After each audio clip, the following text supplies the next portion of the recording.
What's up? It's your boy Kevin to turn on this motherfucking YouTube shit. Wow, what the fuck?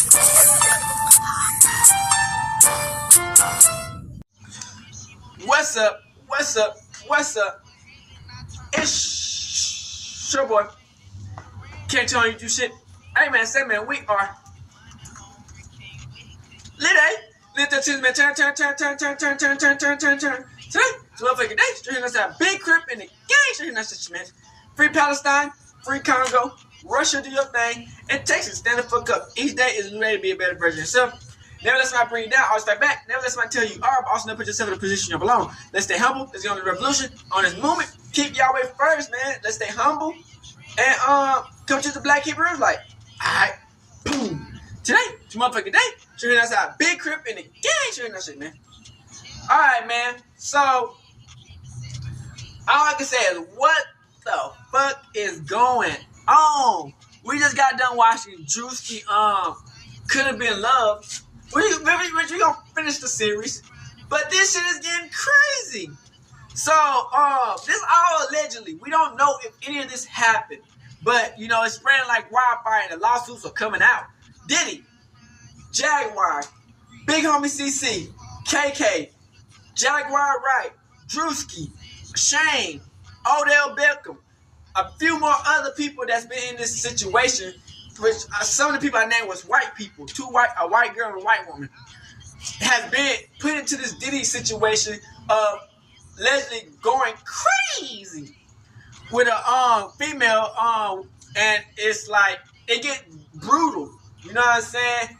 And I guess he got 2 lawsuits that's all connected to these people I just named. So we got this video, man.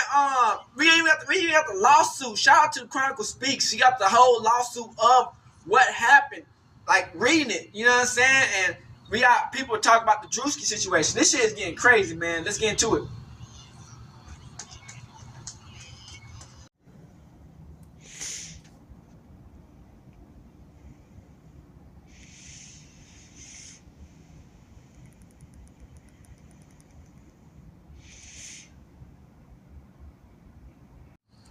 Shout out to Rapaholics.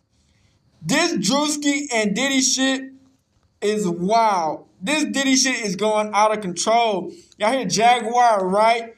And Big Homie CC got involved in some crazy shit.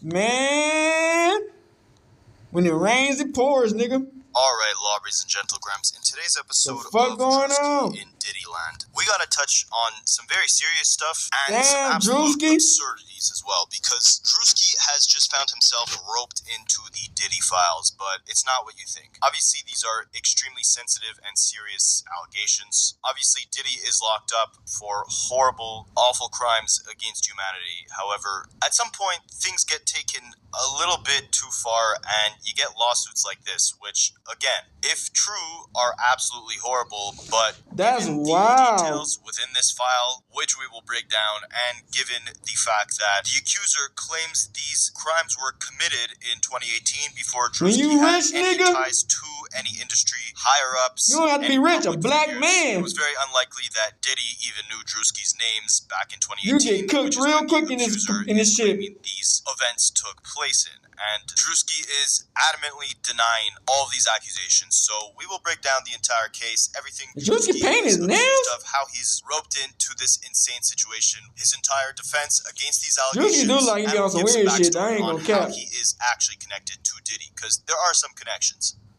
Don't mind if I do. I seen that shit. Everybody was posting that shit on TikTok, man.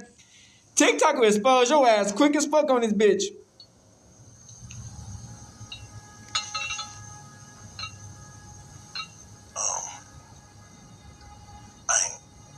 I wouldn't.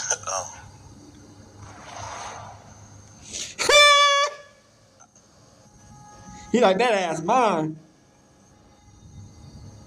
So, as you guys know, Diddy has spent the last couple of months sitting in a federal prison cell. He has actually been sharing the cell with the crypto giant Sam Bankman-Fried, who recently did an interview with Tucker Carlson saying that, as far as he knows, Diddy seems like a good guy. And allegedly, 6ix9ine was actually in this prison cell as well for a short period of time because it seems to be a unit for high-profile individuals. 6ix9ine, Diddy, and Sam Bankman-Fried were like all kicking it. Big rat.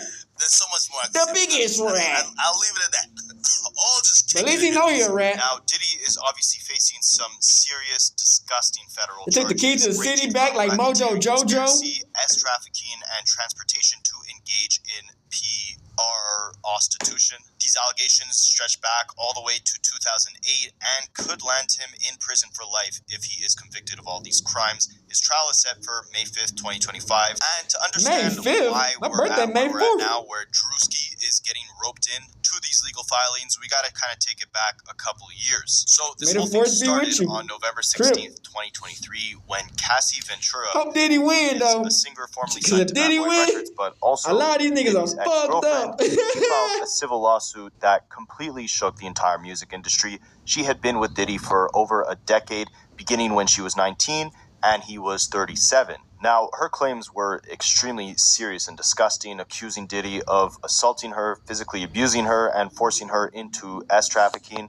describing a controlling relationship marked by mistreatment. Multiple horrible instances plastered all throughout this lawsuit, including a 2018 claim where Cassie said she was assaulted after trying to leave Diddy. And ultimately, just a day after these insane allegations were made public, the civil lawsuit was actually settled within less than 24 hours of being filed. The terms of the settlement— that's what fucked them up, is the settlement. It ultimately sparked a chain reaction. If you wouldn't have settled, just a few months later, in May of the Sharks and the Piranhas came CNN out. had released 2016 surveillance footage of a hotel showing Diddy attacking Cassie in the hallway of that hotel. That video didn't just support her story, it amplified it, encouraging other potential victims to come forward. And beyond the onslaught of civil lawsuits that Diddy began to receive, Cassie's lawsuit didn't simply spark a chain of new victims coming forward with their own civil cases. Her case actually never ended up staying in civil court. Even though it was settled, it caught the eye of federal authorities, and things moved pretty quickly. By March of 2024, they raided Diddy's home in Los Angeles and Miami, seizing firearms, ammunition, and over 1,000 bottles of lubricant, items they allege were linked to drug-fueled events called F-offs. 6 months later, on September 16th, 2024, obviously Diddy ended up getting arrested. He was arrested on charges that claimed he ran a criminal enterprise built on coercion and exploitation, with Cassie's allegations as a cornerstone. What began as one lawsuit had escalated into a federal case, and Diddy's empire began unraveling. Cassie's stand didn't just trigger a criminal investigation. It opened the floodgates for countless civil lawsuits. Over 100 people stepped forward, alleging everything from assaults at Diddy's famous white parties to the abuse of children as young as 9. Houston lawyer Tony Busby took the lead, representing 120 accusers and filing cases in New York, California, and Florida. To find more victims, said to be almost 1,000. Which got over 12,000 calls in its first day alone. Some claims date back all the way to 1991, suggesting a decades-long pattern of alleged wrongdoing. Busby had called it unprecedented and hinted that other prominent figures might be involved. And shortly after that, we Diddy saw like a sack of potatoes, get roped into these Diddy lawsuits, and that would be the Cassidy shit. In December of 2024, the attorney who set up the hotline for Diddy's victims to come forward, Tony Busby, had filed a civil lawsuit on behalf of a woman identified as Jane Doe, alleging that Jay-Z and Diddy had both assaulted her at a 2000 MTV Video Music Awards after party when she was just 13 years old. Jay-Z right away had denied the allegations, describing them as a baseless blackmail attempt. He filed motions requesting that Doe reveal her identity and initiated a lawsuit against Busby, accusing him of extortion and defamation. Jay-Z's legal team highlighted inconsistencies in Jane Doe's account, such as claims involving individuals not present at the event, undermining her credibility. In February of 2025, Jane Doe voluntarily dismissed her lawsuit with prejudice, preventing future refiling, and Jay-Z had declared this outcome as a victory, emphasizing the emotional toll the false allegations had taken on his family. Following the dismissal, Jay-Z actually pursued defamation lawsuits against Jay-Z was on their ass like, what on rice? Nigga ain't no damn way you would see me like Diddy. Shit, but they talking about reputation and business interests. That nigga said, fuck no, baby. Financial loss. Tony Busby denied any wrongdoing, maintaining that his client's claims Catch were me later. legitimate Meet and that me. they would not be Head ass. intimidated by Jay-Z's legal There's actions. some more The lawsuits legal that's battle coming out between though. Jay-Z Shit, and Tony wow. Busby continued, with both parties sticking to their No positions, cap. with Tony Busby emphasizing the truth behind his client's claims and Jay-Z emphasizing the attempted shakedown that Busby was targeting him with. And aside from Jay-Z being added as a defendant to this specific case, while Diddy awaits trial, he's been faced with a multitude of various civil lawsuits made against him, with some of them including the December 12th, 2024 filing from three men who alleged that Diddy assaulted them and then offered one of the three men $2,500 after the assault was filmed. Just a week later, two women came forward with lawsuits of their own stating that they were given illegal substances and assaulted during separate instances in 1991 and 2006. In 2025 alone, Diddy has already faced a multitude of brand new lawsuits, three of them coming from Jane Doe's, all alleging assault in the 1990s. One man accused Diddy of assault back in 2012 when he was underage. A musician claimed that Diddy assaulted him in 2022. Another Jane Doe coming forward from an incident in 1999, and the list goes forward. So much so that at the beginning of 2025, Diddy clapped back with legal action of his own, filing a $50 million defamation suit against accuser Courtney Burgess, lawyer Ariel Mitchell, and News Nation. Courtney Burgess, sorry if I'm mispronouncing that name, describes himself as a music industry veteran who has publicly made claims about Diddy's estranged ex-wife, Kim Porter, the mother of four of Diddy's children, and he claims that Kim Porter had gave him illicit tapes of Diddy as well as a copy of her memoir. Courtney had described Diddy as Lucifer, She died, did she? claiming that his ex-wife Kim Porter had given him pictures of Justin Bieber kissing an unidentified male, allegedly. And again, Diddy clapped back with a lawsuit of his own, claiming that Courtney had peddled false narratives about Kim Porter's memoirs and published them on Amazon, with Diddy's lawyer claiming Courtney's allegations are outrageous lies used to defame Diddy, which could potentially negatively influence his upcoming trial, and stating, quote-unquote, that Sean Diddy Combs is taking a stand against the malicious falsehoods that have been fabricated and amplified by individuals seeking to profit at his expense. These defendants have willfully fabricated and disseminated outrageous lies with reckless disregard for the truth. Their falsehoods have poisoned public perception and contaminated the jury pool. This complaint should serve as a warning that such intentional falsehoods, which undermine Diddy's right to a fair trial, will no longer be tolerated. But it looks like even with Diddy's legal team fighting back, filing their own defamation cases against these lawsuits, the lawsuits continue to pile in, and massive public figures continue to be attached to them. That leads us to today, or should I say March 7th, 2025, when Ashley Parham filed a lawsuit in the U.S. District Court, alleging that in March of 2018, she was provided illegal substances, captured and assaulted by Diddy, comedian Druski, and NFL star Odell Beckham Jr. in a private residence in California. Now, we'll break the entire lawsuit down, as well as statements made by Druski defending his innocence, and understand how he was roped into the case in the first place. So, there were three plaintiffs involved in this lawsuit.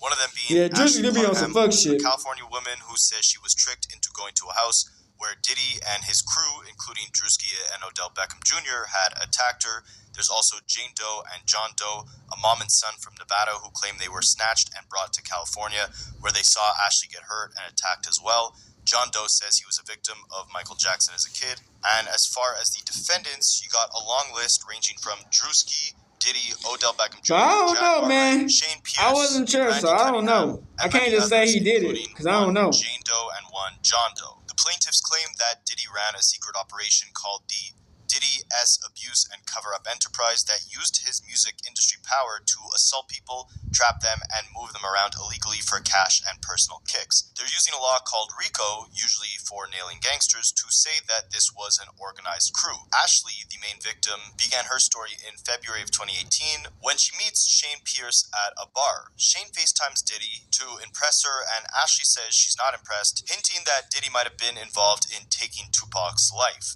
Diddy hears it and says that she'll quote-unquote pay. On March 23rd, 2018, Shane invites Ashley to his California apartment, claiming he needs help with cancer meds. She goes, but it's a trap. Diddy shows up with a crew, including Druski and Odell Beckham Jr. He threatens Ashley with a knife. I know Carisha, the young Miami, like, what the fuck?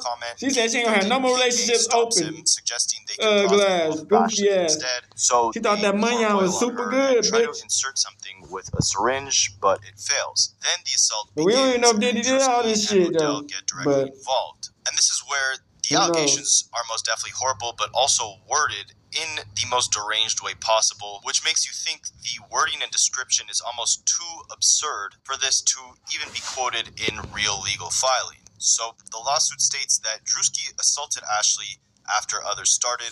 First, he pours more oil on her and uses her body like a quote-unquote slip and slide. And the exact quote is, instead of immediately assaulting plaintiff, defendant Druski doused plaintiff with more oil and lubricant and jumped on top of plaintiff's oiled body, treating it like a slip and slide and knocking the wind out of plaintiff due to his enormous size, essentially calling him fat. Then in the lawsuit, they claim Druski attacks her directly, saying defendant Druski then caught himself from sliding over plaintiff's oiled body and off the bed, and then began assaulting plaintiff.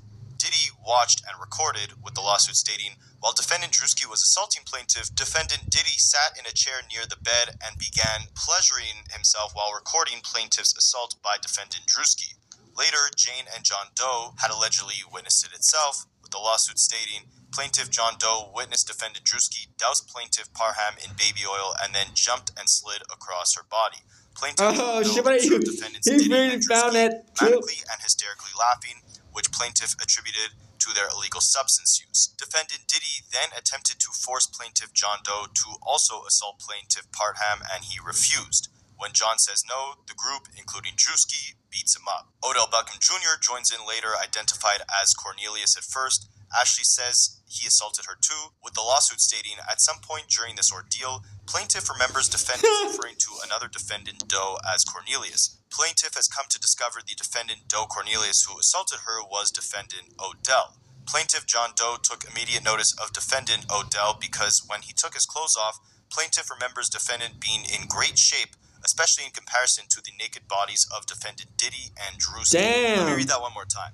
In simple terms, one of the victims, John Doe, took immediate notice of Odell Beckham Jr., meaning he recognized him, because when Odell took his clothes off, John Doe realizes Odell is in great shape, specifically when comparing his naked body to the naked body of both Diddy and Druski. I'm not saying this story was fabricated. I'm not saying this is, true or false, but to say Druski used a human body as a slip and slide and that he crushed her due to his incredibly large weight and that Odell Beckham Jr. was in great shape compared to how big and fat Diddy and Druski were, it's some of the strangest language I've ever heard within a legal document. Then the lawsuit continues, saying plaintiff John Doe overheard Diddy and Odell discussing business and the plan to have plaintiff Parham return to New York with defendant Odell Beckham Jr. This suggests Odell was in on moving her somewhere else. The lawsuit then claims that they keep Ashley Parham trapped by hiding her clothes, phone, purse, and keys. Diddy offers her money to say it was consensual, but she refuses.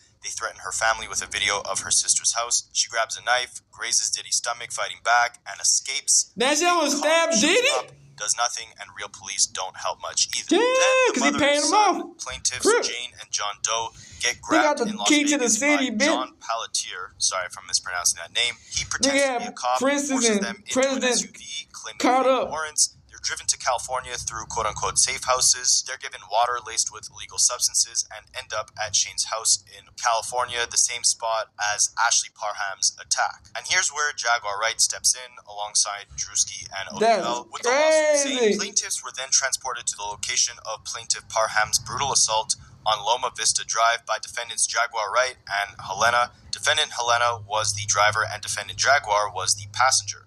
Jaguar threatens them with the lawsuit stating, defendant Helena warned plaintiffs if they tried to escape or run that she would have to hit with a firearm, and Jaguar's there enforcing it. Jaguar discussed with defendant Helena how the parties involved started the first black-owned network. The plaintiffs believe this to be Revolt TV, which was owned by Diddy. The lawsuit continues saying Jaguar Wright attempted to protect Odell Beckham Jr. and Druski, stating, when defendant Jaguar Wright said Cornelius it upset defendant Helena, who said that defendants Odell and Druski were her clients and nothing better happened to them, and plaintiffs better not say anything about them, or she would have plaintiffs' lives ended. Once Jane and John Doe arrived to Shane's house in California, Druski is there with the lawsuit stating, shortly after, defendant Druski appeared wearing a vest and shorts, and he engaged in conversation with plaintiffs. He tells them to cooperate. Plaintiffs observed defendant Druski douse plaintiff. I like how he got Druski actually got a clip for every fucking thing, bro. Diddy instructed defendant co-conspirators to throw plaintiff John Doe into the wall several times. They literally says on TikTok he got a clip for everything. His demand to assault plaintiff Parham,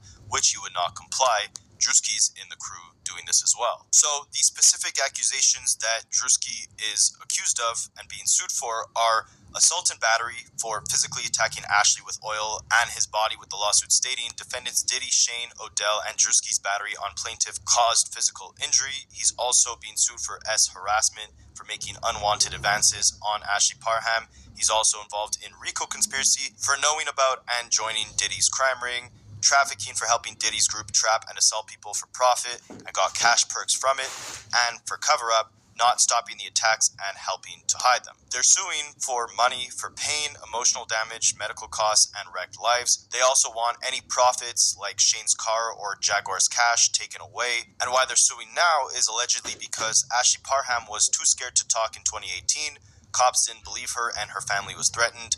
Jane and John Doe hid too, but Diddy's jail time and a new California law letting old assault cases be filed gave them a push to sue. So all in all, Druski's name is mentioned in this lawsuit 45 different times. I'll go back and read some direct quotes where Druski is mentioned again. On over 45 times? Instead of immediately assaulting plaintiff, defendant Druski doused plaintiff with more oil/lubricant, then jumped on top of plaintiff's body, treating it like a slip and slide and knocking the wind out of plaintiff due to his enormous size. Defendant Druski then caught himself from sliding over plaintiff's oiled body and off the bed. He then began assaulting plaintiff. When he was assaulting plaintiff, Diddy sat in a chair near the bed and began pleasuring himself while recording plaintiff and Druski's interaction. Another party's phone fell on the bed near plaintiff. Plaintiff then attempted to grab the phone, but it slipped out of her hands and onto the floor due to the oil/lubricant that had been doused all over her by defendants Diddy and Druski. Then Diddy, Shane, KK, Odell Beckham Jr., and Druski exited the residence to the backyard,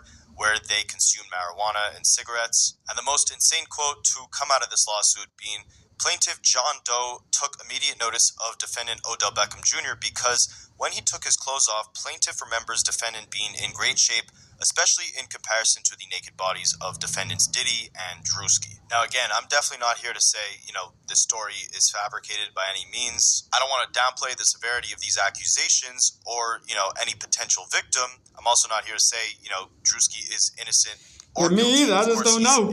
I wasn't sure that night. And I guess this lawsuit you know what I'm saying? I always making speculations off this shit. Is the language used in this case is absolute absurdity. Even to address Druski by his stage name instead of his government name throughout the lawsuit is a little bit strange. There's a lot of strange elements to this lawsuit, to say the very least. So let's break all of them down. Firstly, Druski immediately came out to deny the claims, saying, "This allegation is a fabricated lie.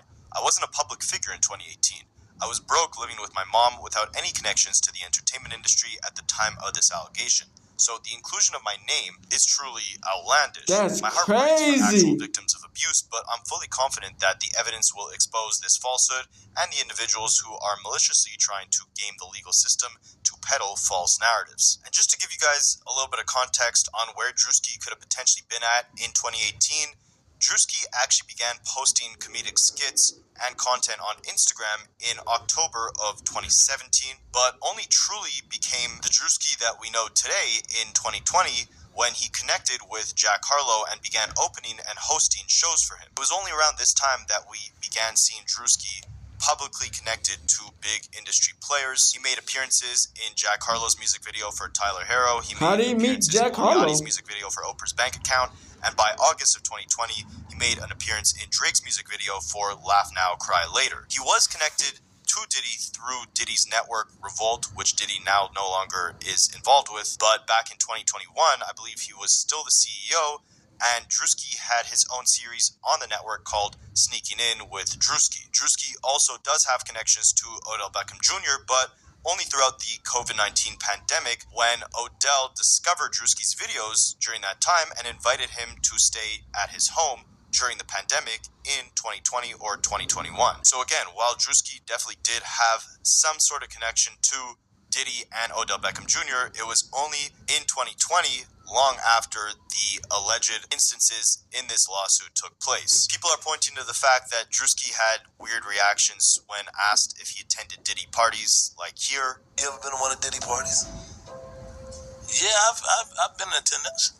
I've been in attendance. Hey, what the you smirking for? I ain't seen that. I've been in attendance. He just asked you regular That's all I questions. said. That's all I said. I said I've been in attendance. I have been in attendance. We never been. We just asked him. As soon as you asked, he said, You had fun? I ain't seen that. yeah, you did. Yeah, I had fun. Yeah, I mean, it was a party. I wasn't at one of them parties. Or here. What were the f***offs like? I never have been to it. Oh, yeah, I seen that. But I think a lot of people saying, like, oh, I left before. A lot of that's bullshit. Oh, Everybody's like, oh, I left before. That's bull. A lot of hands up. I was friends with his sons. Anytime I would be like around there, like even how like the commercial I did with Delion or whatever, that transpired from like being around his sons. Really? We would go to like different places in LA. It was like me, his sons, Odell, whoever. But you have to remember, again, this was after Diddy was convicted on all these charges, after the quote-unquote Diddy parties became this massive, dark subject within the industry, and so obviously it was a touchy, taboo subject, and with Druski being a comedian, obviously he's going to give somewhat of an awkward answer when asked about such a controversial subject. I mean, you could tell he took the comedic approach, especially when Kai Cenat had told him that he was actually neighbors with Diddy. No, but guess who I found out was my neighbor? Who? Diddy. Okay. Oh, God, let's just, come on, man. Damn. Hey, let's go on the restaurant. Jesus Christ. Come on. Let's just go, man. I mean, what the all right. Oh, let's just go. Okay. Come on, man. Let's just go. Okay, let's keep this going. Keep the tour going. There was also this old skit that Druski had published, which people are saying hasn't aged well, but I think they're failing to recognize the satire within it, as Druski is making fun of these type of men, not actually saying he embodies this type of mindset. This skit is taken out of context given the lawsuit that was recently published.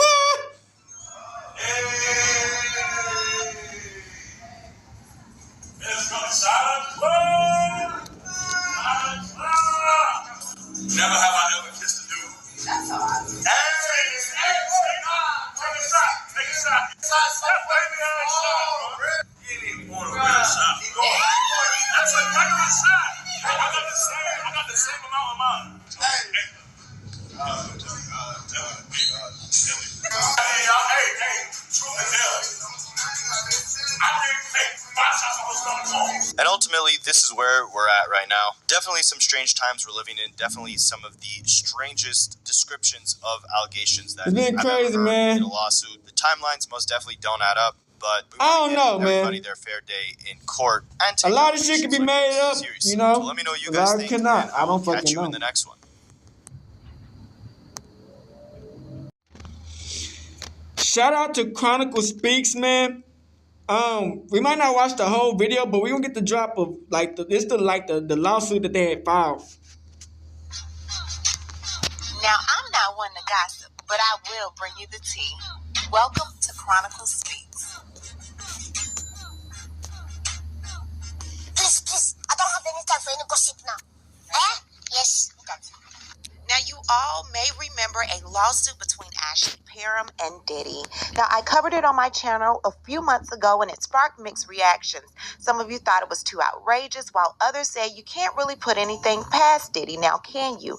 Now, in the lawsuit, Parham alleged that she was drugged and gang-ard by Diddy and members of his entourage at a private home in the Bay Area in 2018.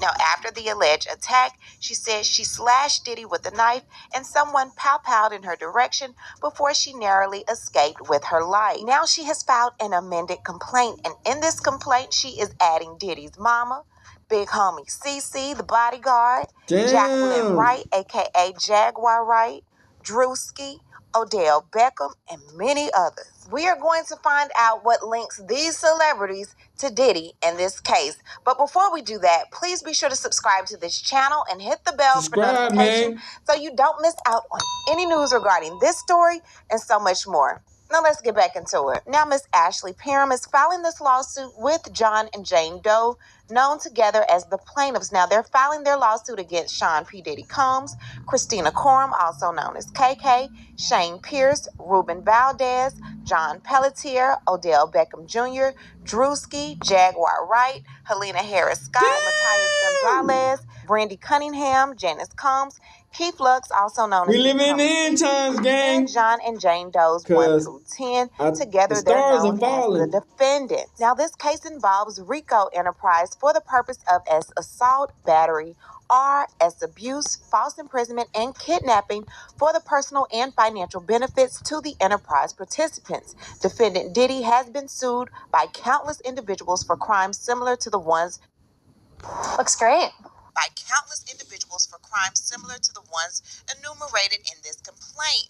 Defendant Diddy is currently a federal inmate awaiting criminal trial for crimes similar to the ones enumerated in this complaint. Defendant KK is an employee of Defendant Diddy, often referred to by Defendant Diddy as his right-hand woman. Defendant Diddy's predatory behavior was consistent and was well known by several individuals, including Defendant Diddy's employees, staff, friends, family, and associates. In fact, Defendant Diddy's sons are being sued for engaging in the same But then they just trying to get some money as on, their but father, as who pled in a knows? Los Angeles Superior Court filing. Defendant Diddy was able to effectuate his crimes and evade capture and prosecution for his crimes for almost 30 years due to his position of power and influence in the entertainment industry. Defendant Diddy exploited his position and his relationships with powerful individuals to force sexual acts through exploitation, fear, manipulation, physical threats, emotional abuse, intimidation, and retaliation. Had any of the previous victims of Defendant Diddy been taken seriously, or had any of the abettors reported Defendant Diddy's action to law enforcement, ain't no damn way this is like illegal this. and unfathomable behavior could have been prevented. This is Instead, wild. Defendant Diddy was able to reign his abuse and terrorism on countless victims for over 30 years. Additionally, had Defendant Diddy's numerous business partners and associates not ignored Defendant Diddy's deviant behavior, Defendant Diddy would have been unable to continue his pattern of abuse over such a long period of time. As alleged herein, Defendant Diddy abused his power of position in the entertainment industry to garner loyalty and trust from the public at large and law enforcement, while instilling fear and intimidation in the hearts of his voluminous victims. Allegations against Defendant Diddy have been disregarded for decades, therefore creating a failure to protect victims like the plaintiffs named herein. Unlike most victims of Defendant Diddy, who were employees, sex workers, or individuals seeking out defendant to help launch their careers, Plaintiff Parham does not fall into any of those categories. Plaintiff Parham met Defendant Diddy due to happenstance and still ended up being brutally victimized in a similar manner as described by the others who have preceded her filings and others who surely will follow, including Plaintiff Doe's herein. Plaintiffs John and Jane Doe met with Defendant Diddy through their connections in the music industry, as Plaintiff John Doe was a previous plaintiff against Michael Jackson for his assault as a minor. Due to Defendant Diddy's agreement to participate in If you keep on getting enterprise, plaintiff and countless other victims have you been must be like immeasurably giving it up at this point. Plaintiffs allege as follows upon personal knowledge as to themselves and their own acts and experience, and as to all other manners upon information and belief, including investigations conducted by their attorneys. Now, we've gone over Ashley Parham's complaint before, but this time the amended complaint includes Jaguar Wright, Druski, Big Homie CC, Odell Beckham Jr. So we're going to see how all of them link to this story regarding Ashley Parham and Diddy. Do I need to bring the receipt? I'm letting you know right now this document is very long, but we are going to get down to the nitty-gritty of it, so if you don't want to hear me read, Shut up. Plaintiff met Defendant Shane in February 2018 after an altercation with another man at a bar, and Defendant Shane came to plaintiff's rescue. While outside the bar with friends and other patrons, Defendant Shane FaceTime video called Defendant Diddy and was showing people Defendant Diddy in the video on his phone, attempting to impress the people with his famous friend. Defendant Shane then showed plaintiff Defendant Diddy on the video call, which plaintiff ignored, stated she was not impressed by him knowing defendant Diddy because she believed defendant Diddy had something to do with the murder of rapper Tupac Shakur. Visible in the FaceTime call was defendant Diddy and some of his children, including his sons Christian and Quincy.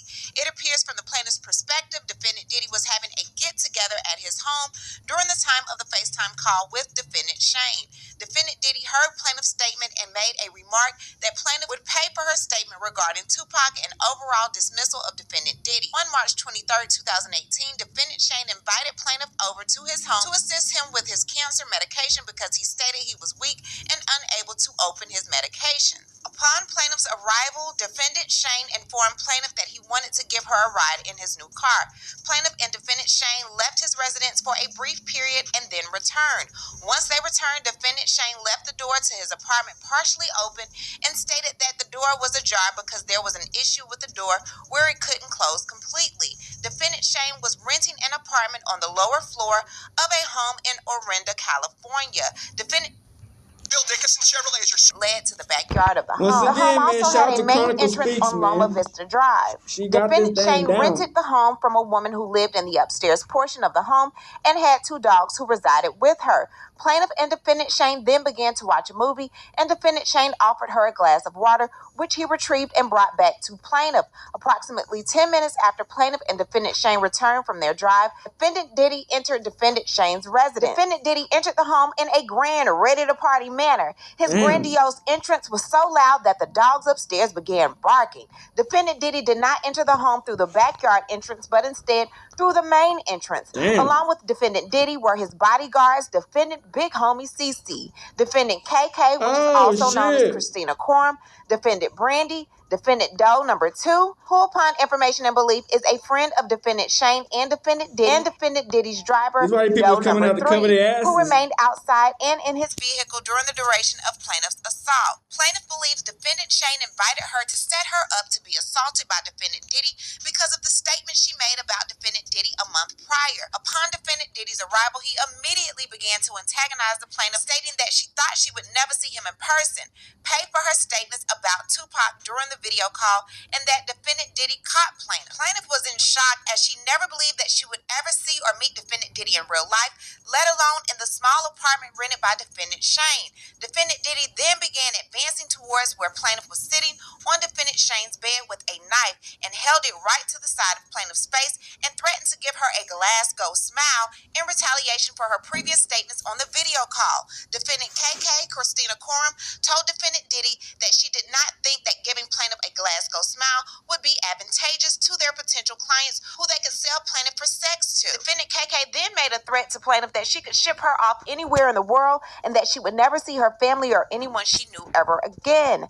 Defendant Shane then partially undressed plaintiff, then defendant Diddy removed the remainder of plaintiff's clothing, removing the knife from her face and then retrieving a bottle of liquid from a large fanny pack. Defendant Diddy then squirted a bottle of liquid on plaintiff, which placed her in fear that she was being squirted with a chemical substance like acid. Plaintiff soon realized the substance was an oil lubricant. Plaintiff was squirted with this liquid substance over the entirety of her naked body. Defendant KK, Christina Corin, was then told by defendant Diddy to insert what looked like a syringe from sterile packaging into plaintiff's feminine region. Defendant KK did as told while assisted by defendant Brandy, and then told defendant Diddy that they were unable to use the IUD because it had prematurely been released from its packaging. Defendant Diddy, upset by this, took the syringe from defendant KK and tried inserting it in plaintiff's feminine region instead. Defendant KK and Diddy began to argue as defendant KK continued to advise defendant Diddy that since the IUD had been prematurely released from its packaging, it was no way they could insert it into plaintiff's feminine region effectively. After some time, defendant Diddy heeded the advice of defendant KK and removed the syringe from plaintiff's feminine region and handed it to defendant KK. Defendant KK and defendant Brandy then exited defendant Shane's residence, leaving plaintiff alone with defendants Diddy, Shane, and John Doe's, who have been named herein. Defendant Diddy then picked up a television remote that was near plaintiff and violently inserted it into plaintiff's female region. Defendant Diddy, while violently arming plaintiff with the television remote, told plaintiff that her life was in his hands and that if he wanted, he could take her and she would never be seen again. Plaintiff began hysterically crying from the threats by defendant Diddy, along with the pain of being violently arred in her feminine region by defendant Diddy with the television remote, as well as the lingering pain from the ordeal with the IUD syringe insertion. Defendant Diddy then instructed defendant Shane to turn plaintiff on her stomach, seemingly tired of hearing the plaintiff blood-curdling cries. Defendant Shane then grabbed plaintiff by her abdomen and hips and turned plaintiff on her stomach. Defendant Diddy then instructed defendant Shane to put a pillow over her head because he didn't want to see her face or hear her cries, and instructed plaintiff Shane to take advantage of plaintiff from her backside. Defendant Shane did as he was told by defendant Diddy and began to take advantage of plaintiff's backside.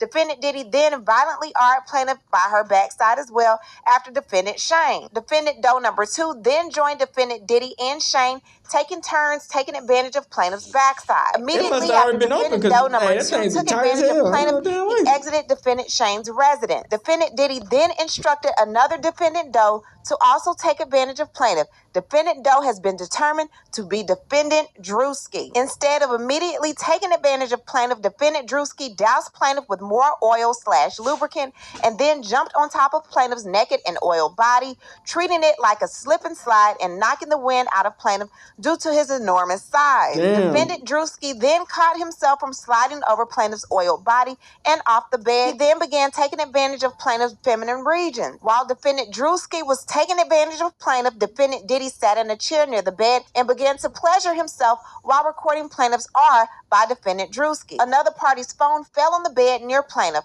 Plaintiff then attempted to grab the phone, but it slipped out of her hands and onto the floor due to the oil/lubricant that had been doused all over her person by defendants Diddy and Druski. Defendant Diddy began laughing at plaintiff's attempt to grab the phone. Throughout the violent gang R, defendant Diddy made constant belittling remarks to plaintiff, including that he owned her now. At some point during this ordeal, plaintiff remembers defendants referring to another defendant Doe as Cornelius and remembers the name because it was so odd and unique. Plaintiff has come to discover that defendant Doe Cornelius, who arred her, was defendant Odell. Plaintiff's body was becoming more and more limp over the course of the violent R until eventually she had no control over her body, nor could she move her body. While defendant Druski finished arring plaintiff, defendant KK entered the room to examine the condition of plaintiff, who was barely able to move or control her bodily functions. Defendant KK examined plaintiff to see if she needed assistance Jaguar? and was about to give plaintiff an IV fluid.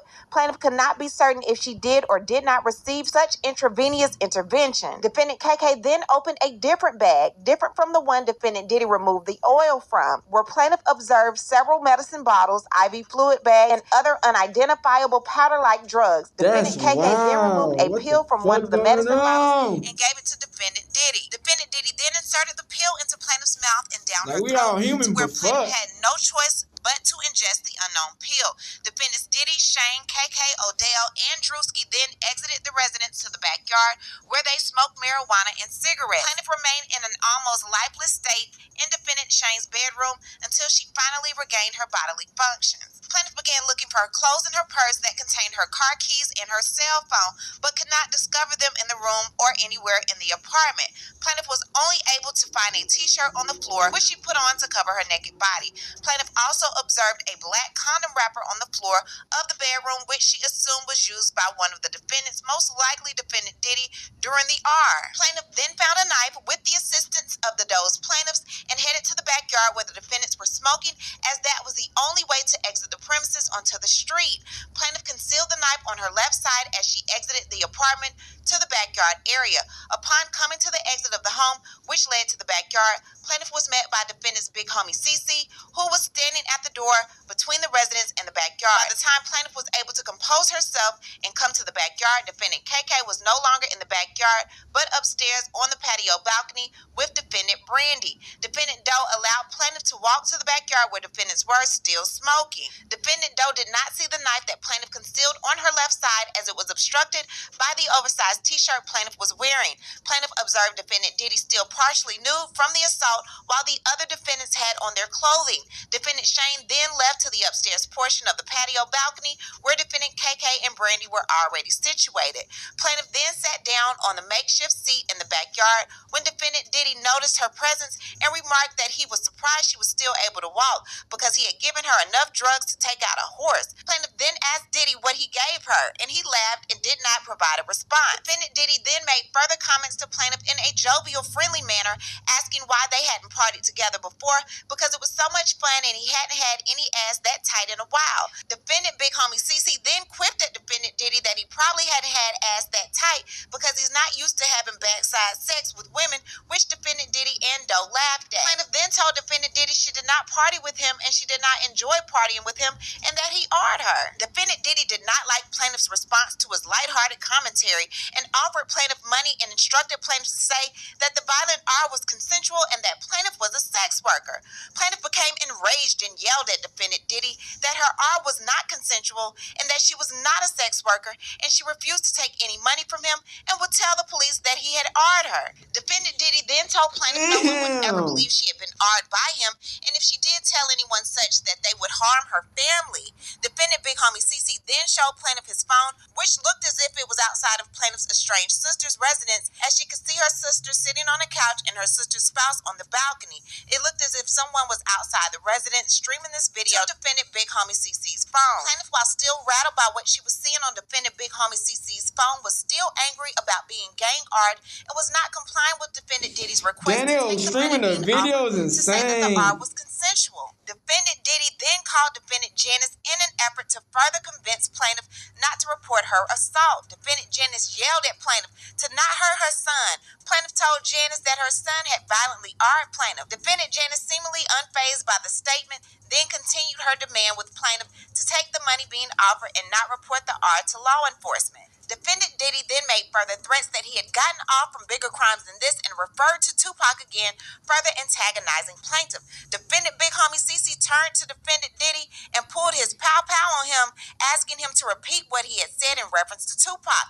As the two of them were exchanging words, plaintiff went behind defendant Big Homie CC, where he seemingly began to protect plaintiff. Defendant Big Homie CC then advanced to defendant Diddy, questioning him over the comments he made about Tupac. During this commotion, a neighbor directly across the street came outside and peered into the backyard and asked what all of the commotion was about. Defendant Big Homie CC then pointed his pow-pow at the neighbor and instructed him to mind his business and return to his residence. Defendant Big Homie CC then turned the pow-pow back on defendant Diddy. Plaintiff, not far behind defendant Big Homie CC, tried to grab defendant Big Homie CC's hand that had the pow-pow. The pow-pow then went off and hit the hill behind defendant Shane's residence. Defendant Diddy then ran up the back stone stairs near the hill in the backyard towards where defendant KK, Shane, and Brandy were. Plaintiff charged towards defendant Diddy, moving the concealed knife from her left hand to her right hand and in pursuit of defendant Diddy. Plaintiff then pushed defendant Diddy from behind while on the stone stairs outside, causing him to fall with his back to plaintiff. Plaintiff then raised the knife in a rage from the events that just transpired and with the intent of driving the knife into defendant Diddy's back when he turned around and began pleading for his life. Plaintiff, shocked now to see defendant Diddy acting as a victim, had a moment of clarity and then turned and ran down the outdoor stone staircase back out to the backyard to escape. Defendant Diddy then chased plaintiff down the stairs and attempted to push her, but she was already at the bottom of the stairs. Man, we might have to watch the whole thing, man. Fuck it, man. This is getting crazy. Grazing his abdomen. Hearing the commotion, defendant KK and Brandy emerged, and defendant KK then administered first aid to defendant Diddy for the injuries caused by plaintiff. Plaintiff tried to make a quick dash for the exit, but it was thwarted by another defendant, Doe. After a period of time, plaintiff was able to abscond from defendant Doe due to the first aid commotion with defendant Diddy and was able to run down the street. Once plaintiff made it onto the street, she began yelling loudly for someone to call the police. Defendant Doe, who had now caught up with plaintiff, advised plaintiff that he was an undercover cop. To this day, plaintiff is unsure of the truth or falsity of that statement. The same neighbor then again emerged from his residence asking what was transpiring. Just as plaintiff was attempting to answer, gunshots began being fired in plaintiff's direction. Plaintiff fled to a car near where the neighbor was also taking cover and lost sight of defendant Doe. Plaintiff then heard an SUV screeching and speeding, leaving the residence. Plaintiff then entered the home of the neighbor, who informed her that he had So already big homie CC wasn't capping about a lot of shit, as we can see. Fired her and shot at them, but the neighbor was unaware who defendant Diddy was. Shortly thereafter, a sheriff from the Contra Costa Sheriff's Department arrived at the neighbor's home. Plaintiff identified the person who arrived at the neighbor's home posing as a Contra Costa sheriff was defendant Pelletier. So she ended up staying at the neighbor's house for some time, but she didn't really know who to trust because this person that was posing as a police officer didn't take her home, didn't take her to the hospital, didn't call for backup. So she's like, what kind of police officer is this? So she stayed at the neighbor's house for a short time. Then she went back to Shane's house so she could further look for her keys and her purse and her phone so she could leave. Shane acted as if nothing happened, and he told her that she wasn't in any condition to drive home and she needed to sleep it off. He left the house, but the next morning he came back. He gave her keys, her purse, and her phone, and so she left. Now, she ended up calling her primary care physician and asked for an HIV and STD test in fear that she may have contracted something. Now, she tried to continue on with her life, but she was in fear that something would happen to not only her, but also her family, because you remember, Big Homie CC showed her that video outside of her sister's home. Now, she says miraculously before the attack, Shane began driving a new car, and she believes that car was payment for what later transpired. Now, she went to the hospital and told the staff there what happened, but she did not mention Diddy's name. Now, a different police department came to the hospital and took a statement, and she also filed a police report with the Walnut Creek Police Department and left her underwear as proof. But since then, she has not been able to retrieve the police report or get any resolve from either police department. So let's get into plaintiffs John and Jane Doe, who are mother and son. Now, plaintiffs were taken from their Las Vegas residence by defendant Pelletier, that's the fake police officer, as they walked to their vehicle. Defendant Pelletier put a pow-pow to plaintiff John Doe's back and instructed him to get into a black SUV regarding extraditing plaintiff for warrants to California. Now, plaintiff did not have any warrants nor convictions. Plaintiff demanded to be shown the warrants, and defendant Pelletier refused and threatened to shoot plaintiff if they protested further. In the back of the SUV was defendant Valdez. Defendant was unknown to plaintiff at the time. Defendant dressed in dark clothes and instructed plaintiffs not to look at him. Plaintiffs were then transported to what they believed was defendant Pelletier's residence at blank blank blank Bay Street, Las Vegas. Plaintiff was ordered inside and brought into the living room and forced to sit on the couch and were physically restrained. Plaintiffs demanded to speak to their attorney, which was refused, ignored, or met with threats of violence. It became obvious to plaintiffs that this was not a legal arrest and that Pelletier was getting in that bitch. Everybody was like part of the shit at this point. Plaintiffs were ordered to the back of a large black SUV. Defendant Gonzalez was given the keys to plaintiff's vehicle, a SUV to follow behind the SUV. Defendant Gonzalez and Pelletier had a list, which upon information and belief was a list of safe houses which they could allow parties a safe respite undetected. Defendant Pelletier appeared to be in charge, and he and defendant Valdez were both giving out orders to the other co-conspirator defendant. Plaintiffs overhear repeated conversations in the vehicle while being kidnapped and transported about following protocol made by defendant Pelletier to others. Upon information and belief, this protocol was agreed upon codes, including the use of communication apps like WhatsApp and or Snapchat, satellite phone, and referring to other co-conspirator defendants by their middle names. It was apparent to plaintiffs this was a professional operation syndicate. Plaintiffs were then trafficked from Las Vegas, Nevada to various locations throughout California. The first location plaintiffs were able to identify was in Danville, California. In the convoy with the SUV plaintiffs were placed in also included plaintiff's SUV that was driven by defendant Gonzalez. Upon information and belief, defendant KK was in another SUV, part of the convoy. At some point, defendant Gonzalez complained he was having trouble keeping up with the convoy of black SUV because the SUV ran poorly. Plaintiff alleged the convoy drive was for numerous hours, but the exact time was uncertain as they were unable to keep adequate track of time. The next location plaintiffs were taken among the safe houses on their route to an unknown destination was blank way, Danville, California, 94506. Plaintiffs heard some altercation with the owners of the home not wanting to be involved with defendant's scheme. Plaintiffs attempted to plead with the owners owners for help and could not understand why they wouldn't heed plaintiff's cries for help. Plaintiff heard the owners speak a foreign language, which they believed was Farsi. Upon information and belief, this location was approximately 20 miles from the home in Orinda where plaintiff parent was assaulted. During the transportation of plaintiff across state lines, they were given water to drink, which plaintiffs believed was drug. Defendant Valdez would provide plaintiff the water, which after drinking, plaintiff would feel slightly euphoric, dizzy, and then sick. Defendant Valdez would demand plaintiffs drink the water, but they refused and or fake consumption. Plaintiffs were forced to listen to a device with music similar to a device associated with defendant KK's nonprofit organization. Music beats hard in order to prevent plaintiffs from eavesdropping on the defendant's conversation. At certain times, the music stopped playing and plaintiff John Doe was able to get the earbuds partially out of one ear without defendants noticing to hear conversations about the plans they had for plaintiffs. Plaintiffs were taken to another location at Blank Boulevard in El Cerrito, California. Plaintiffs were able to keep track of their locations by remembering cross streets when they were finally let out of the vehicle for stops. At this location, plaintiffs observed an RV recreational vehicle arrive at the residence. During this stop is when plaintiffs noticed defendant KK was part of the convoy.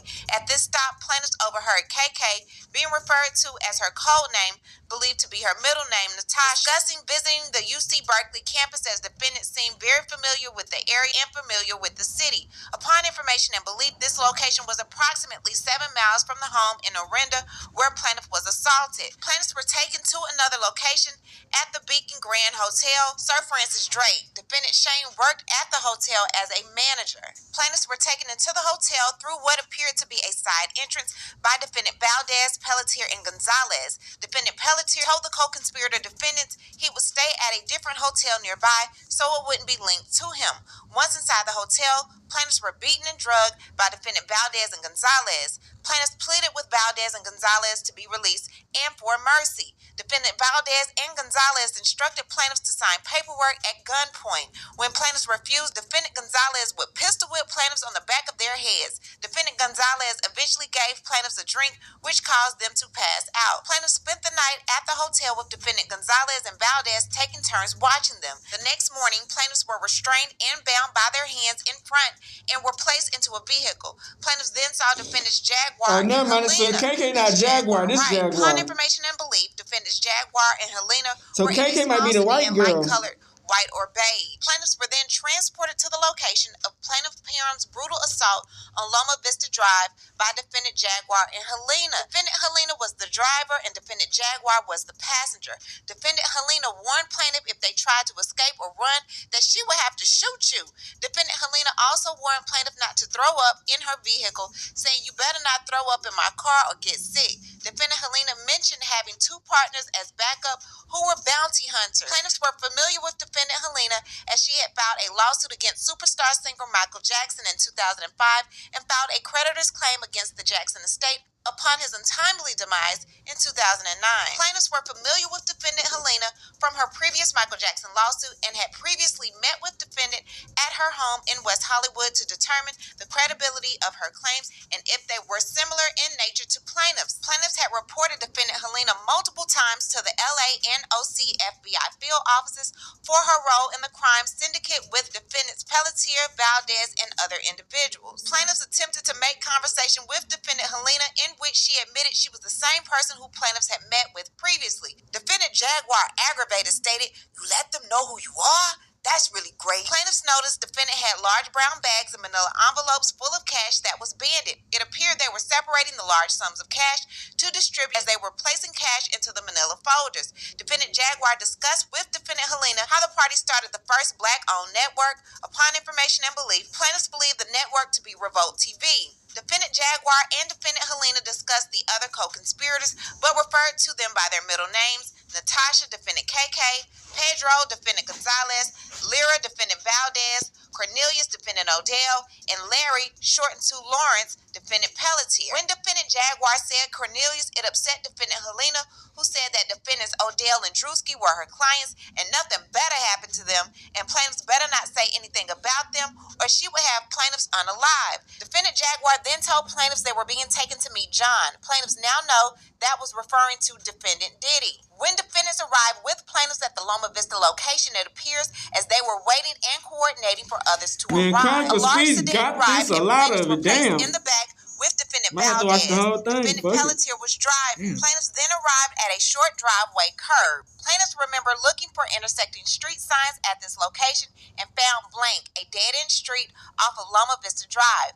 Plaintiff John Doe repeated the name of the streets to himself, so he remembered and was able to whisper into Jane Doe's ear to remember the intersecting street name blank. Plaintiffs believed this was the home they were to be murdered in and tried to devise a plan for escape. Plaintiffs were brought into the house and into the kitchen where they were watched by defendant Gonzalez. Plaintiffs repeated their pleas to defendant Gonzalez to be released and for mercy, which he replied, "There's nothing he could do." Plaintiffs could hear other people inside the home and tried to listen to understand what was happening, which included a woman's scream.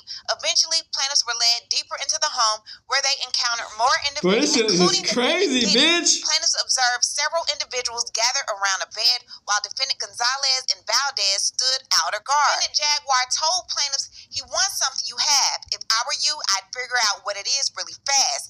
That he, defendant, was referring to is believed to be defendant Diddy. Shortly after, defendant Druski appeared wearing a vest and shorts, and he engaged in conversation with plaintiffs.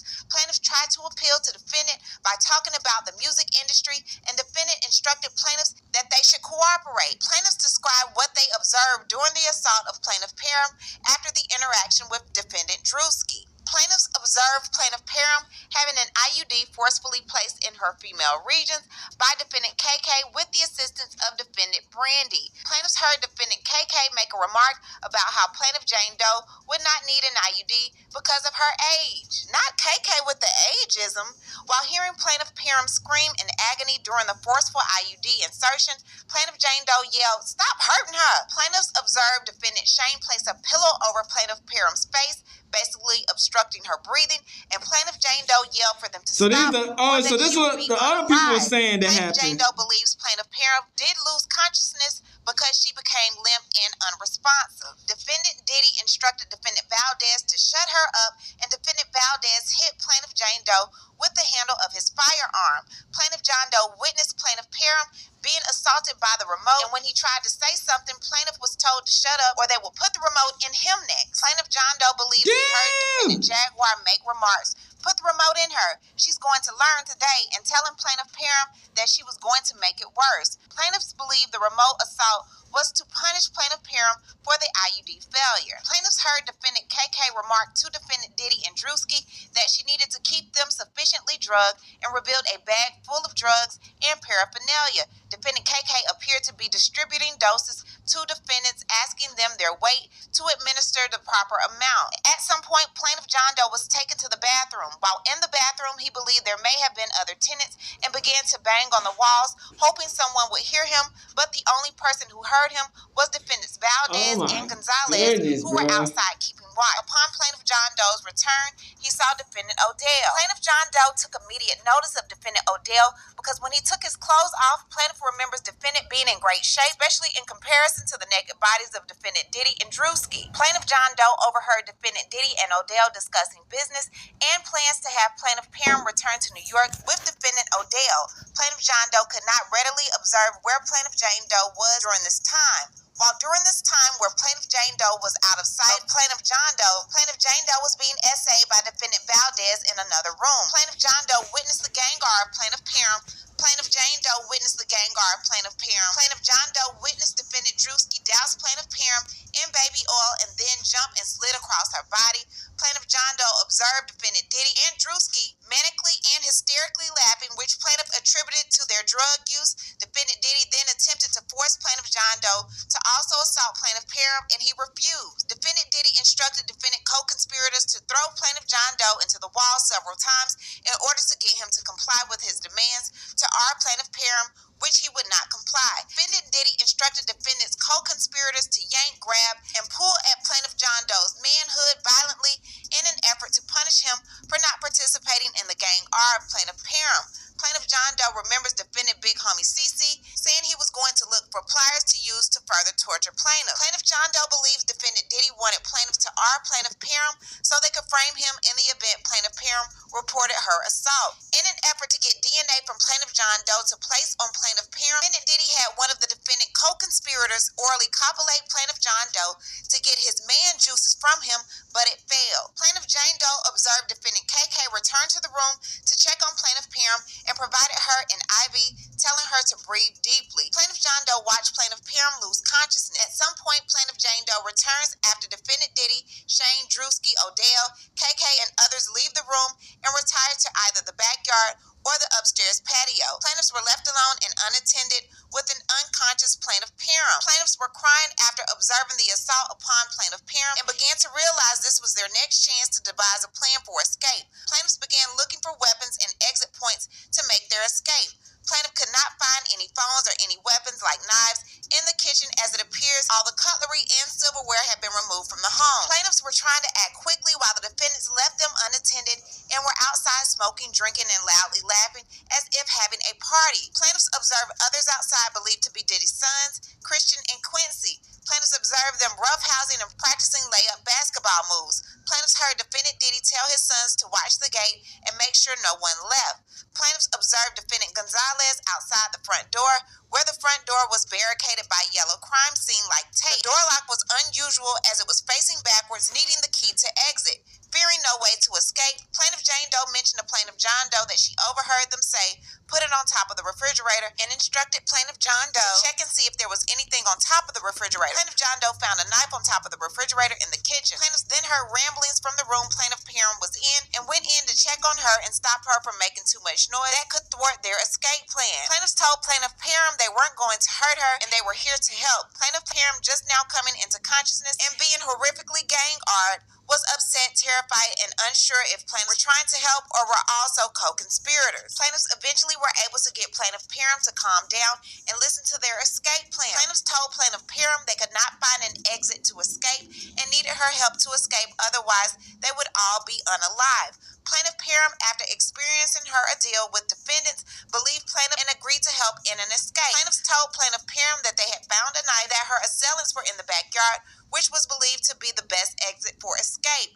Plaintiff Perham then exited the home with the knife concealed to the backyard. Shortly thereafter, defendant KK returned and took plaintiff Jane Doe to the balcony, leaving plaintiff John Doe alone in the residence. Plaintiffs believed defendant KK did not check the residence because she believed plaintiff Perham was still unconscious. While on the balcony, defendant KK demanded plaintiff Jane Doe sign documents. When plaintiff refused, defendant yelled to at least 2 Doe bodyguards. Plaintiff would not sign and asked them to assist. Plaintiffs believed the documents were related to creditors' claims plaintiff had filed against the Michael Jackson estate. During this interaction, parties hear a gunshot, which causes everyone to run towards the backyard where the shot came from. Plaintiff John Doe, who was left alone and unattended, was able to reach the stairs where he saw plaintiff Perham with a knife, looking as if she was about to stab defendant Diddy, and he yelled out, "Do it! Stab him!" But he saw plaintiff Perham hesitate. Plaintiff John Doe observed defendant Diddy push plaintiff Perham down at the bottom of the stairs, and plaintiff John Doe believes